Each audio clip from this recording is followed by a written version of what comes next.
Hey guys, so everything I'm going to say in this video, you should know that I'm saying it to myself as well. I'm not, preaching from some highfalutin place or some soapbox or elevated place. I'm saying it to myself. Tonight is the 7th night of Pesach, and it is the evening where the sea splits. And honestly, Hashem does this thing, seemingly, what I've seen, what I found, anecdotally in my own life, or anecdotally, what I've been able to observe, let's say, not only my own life, but what I notice is that he does it globally, and he does it for individuals, right? Where individuals, not just one or two people, a lot of people, millions of people, need a miracle. Like, they're stuck between a rock and a hard place and they need a miracle. Just like, globally speaking, or when I say globally, I mean for the Jewish people, for the land of Israel, for the people of Israel, Jewish people all over the world, really. We are really between a rock and a hard place. And I don't want to get into the politics of why that is, right? Ultimately, everything goes back to Hashem. You could say, well, this guy's responsible, it's this guy's fault, this guy did this guy allowed this. For sure, human beings have free will, right? Hashem put us on this earth with free will, and otherwise we'd be robots, otherwise he'd just be controlling the whole thing. He is controlling the whole thing, but it's a difficult discussion, it's a long discussion. If Hashem is controlling the whole thing, then what's the point of, how is it that we have free will? What is he controlling us? Like we're robots? Like we're puppets? To some extent, yes. Even the words that are coming out of, that I'm saying now, Hashem is giving me these words, right? And he's choosing to give me these words. If he didn't choose to give me these words, I wouldn't, be able to say anything. But, with that said, guys, it seems like we need a miracle. We need many miracles to happen. We need the sea to split. This is when the sea split. And my friends, why are we talking about the splitting of the sea? Why do we have to go so far as to say, not only do I need a miracle like through Derech HaTeva, right? Usually when you talk about miracles, you're talking about something where within the bounds of nature, Nature rearranges itself so that you're able to get what you need. So that you're able to have a, what's called a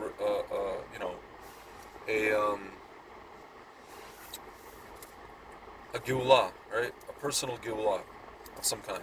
A personal redemptive moment, right? But here we're talking about something where nature is suspended. The suspension of natural law. Like, water goes up. Folks, water's not supposed to go up. Right? When was the last time you saw that happen? Never. You never saw that happen. You never saw it. You heard about it. We mention it a few times, a day, 3 times a day. Zecher l'Tziat Mitzrayim. So remember the Exodus of Egypt. Honestly, even in the Shema, we don't even mention the splitting of the sea. We mention the song at the sea before the Shema. We mention it in the prayers, but we don't mention it in the Exodus thing. Not as far as I know. So, my friends, we're talking about something where nature is suspended.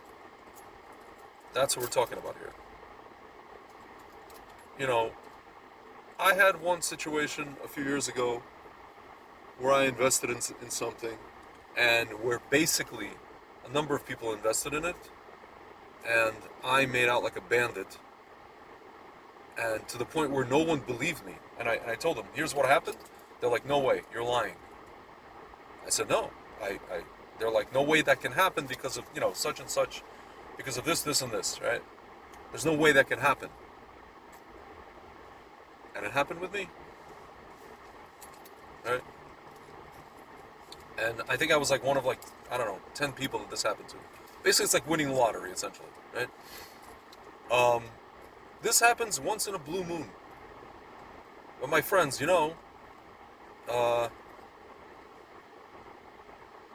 have a situation where it seems like, I could be wrong, it seems like this is what's required, because human beings, the people that we're relying on, so to speak, to do whatever needs to be done, it almost seems like they're unwilling to do it. Not only they're unwilling to do it, whenever it seems like things are going to go completely wrong, it seems like Hashem forces their hand, and then they're just forced to do it. They have no other choice. So, my friends, it sounds to me like that's kind of the same, more or less the same thing as the splitting of the sea. When the Jewish people had no other choice, and Hashem forced their hand, and then somebody named Nashon ben Aminadav he was the first one to go in, all the way up to here, where you couldn't breathe, and then Hashem split the sea. My friends, this is probably what is going to happen. I'm talking about myself, with my own stuff. I'm talking about Israel. I'm talking about everything. And I have a feeling, I was taking a walk last night. I had this feeling come over me that something ominous, But it wasn't ominous in a bad way. It was just ominous. Like an ominous energy, And I think this is going to be the year. I don't know about Mashiach necessarily. I hope. But I think this is going to be the year, the Pesach, where a lot of people are going to see their own Kriyas Yamsuf, as well as their own splitting of the sea, as well as for the people of Israel. So, Zat Hashem, guys, we're going to see it. And honestly, we should daven for it. We shouldn't just say, "Oh, Hashem, make Kriyas Yamsuf." Okay, this is the day. We should pray for it. We should. Tonight is a very powerful night. If nothing else, pray. Obviously pray for the hostages. Pray for Israel, success. The soldiers, everything. But pray for your own stuff, for health, for comfortable parnasa. A lot of people worry about that, especially in the Jewish world. I'm just about to kosher some utensils, pots and pans, whatever. A lot of people, Pesach it's expensive to be a kosher Jew, and Pesach you're cranking it up, 5 or 10-fold, and you're buying special pots and pans just for the holiday, and you're just gonna stash them away until the next one, because we're crazy like that, right? So, my friends, for comfortable parnasa, for health, and also for whoever needs a shidduch, folks, the Gemara says, the Talmud says, and I'm speaking about myself, finding your zivug, your intended, is equivalent to splitting of the sea. It's for Hashem equivalent to splitting the sea. So, whatever that means, there's a lot of discussions about that. So, my friends, we got to do it. We got to do it. It has to happen. It's going to happen. Zat Hashem. And with that said, Shabbat Shalom, Chag Sameach, and also there's the Suda of Mashiach. For those of you in the diaspora, it's Sunday evening before the end of Pesach. You could say it's a Chabad thing.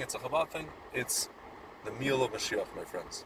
It's the meal where we wash for bread and we say, Mashiach, we're ready for you, and Yalla, let's go. All right, guys. Shabbat Shalom. Chag Sameach.